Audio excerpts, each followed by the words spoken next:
Hello guys, now we are here in Tire station here in Paris, France. Now I will teach you how to use this machine if you want to tourist here in Paris, France to go anywhere here in Paris.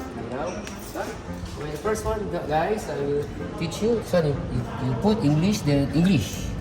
Okay, then you don't have any Navigo pass because this one is the, if you stay here in France for a long time, you buy the card. But you are tourist, you must only you this one.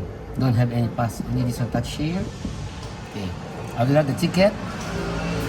And how many tickets you want? Full fare, this one full fare. And 2 tickets.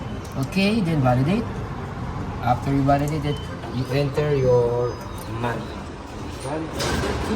380 euro. 184. That's all guys, then you wait the small ticket. Okay, additional 30 because not one ticket more.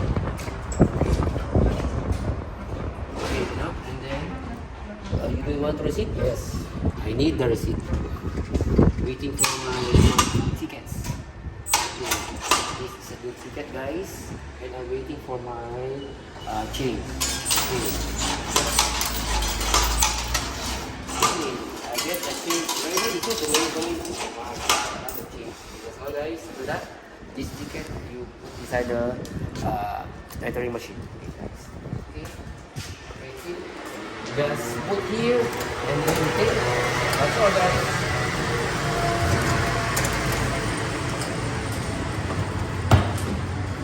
Okay guys. That's all. Thank you and enjoy watching my videos. Thanks.